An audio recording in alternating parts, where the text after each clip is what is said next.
Students, आज हम लोग लर्निंग डिज़ाइन बनाने का सही तरीका सीखेंगे।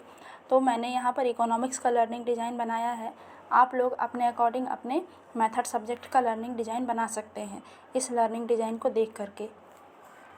तो सबसे पहले ऊपर में पार्ट लिखेंगे। आपका जितना नंबर लर्निंग डिज़ाइन होगा आप वहाँ पे वो नंबर लिखेंगे। मेरा यह 14 नंबर लर्निंग डिज़ाइन है तो मैं 14 लिखती हूँ। उसके बाद सबसे पहले नेम ऑफ़ द स्कूल, आप किस स्कूल में टीचिंग प्रैक्टिस कर रहे हो उस स्कूल का नाम लिखना है।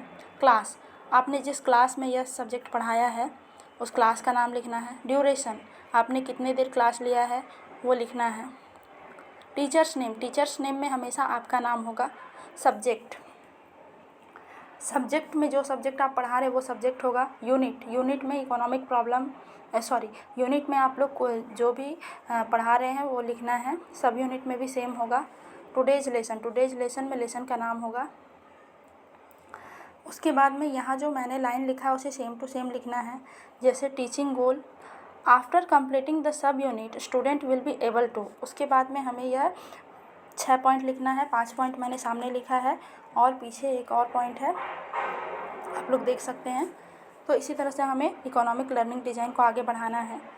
इसके बाद में हमें यहाँ पर एनालाइज लर्नर एंड कंटेंट ये सेम लिखना है। The following question will be asked to the student to determine the general characteristics and primary behaviour on the basis of the present lesson. उसके बाद में हमें 2-3 क्वेश्चन प्रेजेंट लेसन के संबंधित लिखना है।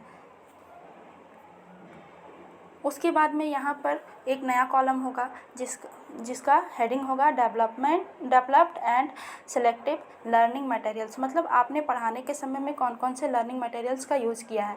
तो इसे 2 पार्ट में डिवाइड करना है। सबसे पहला है जनरल लर्निंग डिज़ाइन मटेरियल और सेकंड पार्ट में है स्पेसिफिक लर्निंग मटेरियल।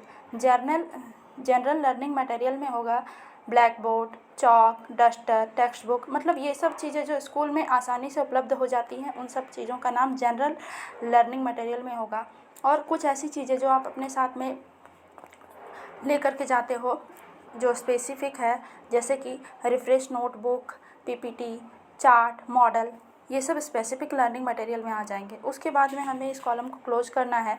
उसके बाद हमें लर्निंग स्ट्रेटेजी लिखना है। तो लर्निंग स्ट्रेटेजी को 2 पार्ट में डिवाइड करके लिखना है, लर्निंग एरिया और learning strategy. First phase discuss economic problem, मैंने यहाँ डिस्कस इकोनॉमिक प्रॉब्लम लिखा है। आपने जो भी चैप्टर पढ़ाया है उसके बारे में लिखना है, कोई यहाँ पे डिस्कशन पूरा देना होगा। उसके बाद सेकंड फेज में होगा चार्ट वगैरह कुछ भी लिख करके बताना होगा।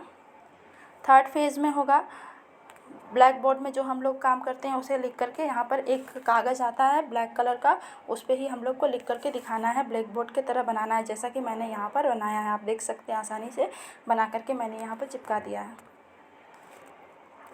उसके बाद में होगा डिज़ाइन फॉर इवोल्यूशन। अब यहाँ पर हम लोग को सबसे पहले MCQs कुछ बनाने हैं, जैसे कि 2 नंबर के 3 क्वेश्चन हमने बनाया है यहाँ पर। आप भी ऐसा बना सकते हो ये। उसके बाद में हमने यहाँ पर 2 नंबर के 2 क्वेश्चंस बनाए हैं। उसके बाद हमने यहाँ पर एक डायग्नोसिस फॉर रेमेडियल क्लासेस।